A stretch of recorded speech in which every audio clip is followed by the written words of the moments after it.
Up next is Luisa, and introducing her is Olivia.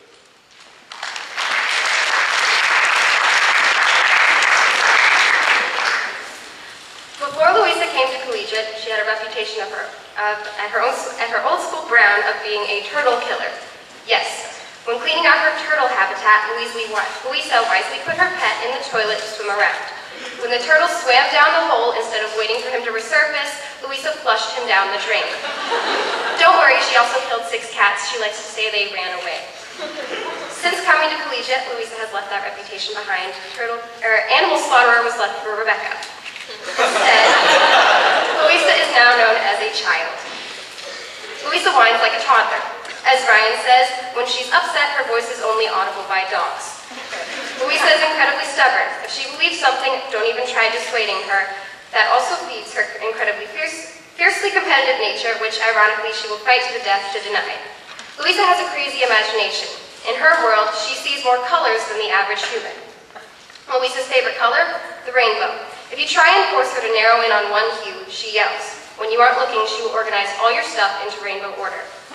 This color obsession also accounts for her outfits that don't always match. Oftentimes she looks like a preschooler. Don't worry, I always think you look great. Luisa cannot keep toothpaste in her mouth when she brushes her teeth. Luisa cannot go on staircases without holding the handrail. Luisa still has a bedtime. Luisa still does not know her left from her right. Luisa sometimes finds herself wandering back into her childhood days, wandering into the middle school's Wilburn room at strange times. Luisa has been known to find dog food healing. Luisa may still be a child, but I wouldn't have it any other way, because we have fun being children together. From Sunday drives with the windows down, dancing to Black Eyed Peas or David B's Ball, to dressing up as our favorite Harry Potter characters and casting spells with our wands. Luisa, you've been the best friend I could have ever asked for in high school, and I know our friendship won't end wherever we end up next year. You've been the sister I've always wanted, and the mom I've needed whenever we're not hanging out with my Vilma. I'm so proud of you, and I love you so much. I know you're super nervous, but you shouldn't be. Everyone here is already super impressed by you, and they can't wait to hear what you have to say. Good luck.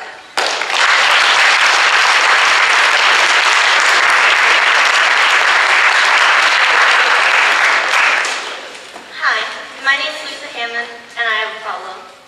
Most of you might know me as that girl who's always in class. Now, this isn't because I have some weird obsession with learning in school. It has to do with my intense fear of being late. I've always been kind of an early person.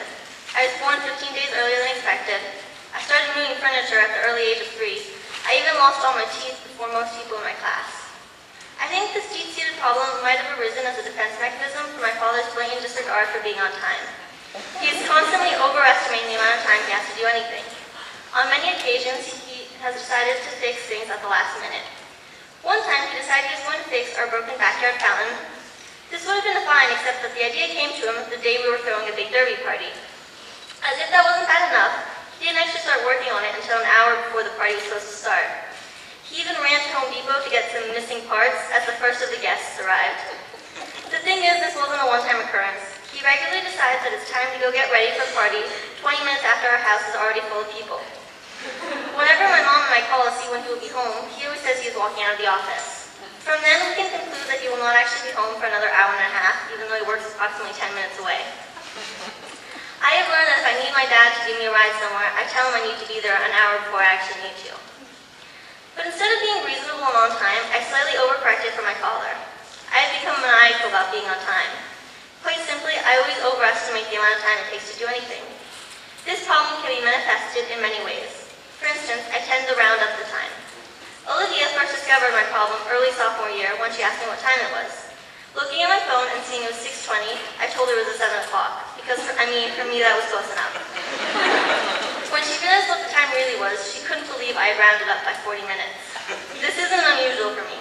People no longer trust me when I tell them the time. My rule, it can either be on the hour or half past, nothing in between. And you should always round to the later time. My reasoning? You can't do anything in half an hour, so it might as well be the later time. This leads me to another consequence of my problem. I never think there's enough time to do anything. When people ask me to go to Burgers, I always have to turn them down, because the 15 minutes of break are just not enough time for the trek there and back. This happens no matter the destination. For me, it takes 10 minutes to walk to lunch, 15 to Burgers, and 20 to Tropus. I think it takes 40 minutes to travel anywhere outside the Highlands.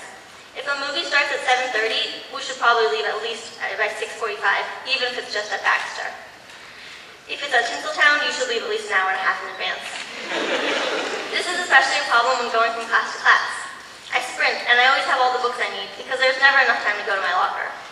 People have learned to stop asking me if it's time to go to class because for me it always is. People in the senior lounge get upset because I start getting my stuff together, ready to leave, and they think that it's time for class, only to discover they still have 10 minutes before it starts. My motto has always been, if you're on time, you're late. As senior year started winding down, I started to slow down myself. Instead of rushing from place to place, I began relaxing and enjoying myself. I sometimes stay after class and talk to my teachers, and I even started staying at lunch till 1:25. I even started stopping by the senior lounge between classes to catch up with my friends. Sometimes I even get to class right as it's starting, although only a few times because that still makes me nervous. In these small moments of maybe a minute or two here and there, I have strengthened my relationships with my classmates as well as my teachers. I've also been able to witness all the funny things that happen in the senior lounge at moments when no one expects them. So if this makes me late every once in a while, I can live with that. When I think back to my first days of collegiate freshman year, it truly feels like it was just yesterday. If I'd been paying attention to the lessons that life was trying to teach me those first few days, maybe I would have learned to let things happen long before now. My first interaction with my classmates was the freshman rafting trip. Unfortunately, I was late in arriving, and therefore the first bus for the freshmen was full. I would have to ride in the second bus, reserved for upperclassmen Senate members and other new students. Luckily for me, there was another new girl who had also arrived late. Together, we sat on the 8-hour bus ride. At first, we didn't talk much because we were new, and we just happened to be sitting right behind Mr. Davies and Mr. Long. That's how cool we were. But as the ride went along, we got to talking and realized we had a lot more in common than we thought. Who knows, if I hadn't been late, I wouldn't have been on that bus. And if I hadn't been on that bus, maybe I wouldn't have become best friends with Olivia. All I know is that some things are meant to happen. Adults have always told us that we should enjoy being young because time goes by faster than you know. It isn't until recently that I began to see the truth in this. By easing up on my fear of being late, I've made time to enjoy the things I didn't notice when I was rushing around. I'll remember those moments more fondly than I'll remember the fact that I was the girl who was always on time.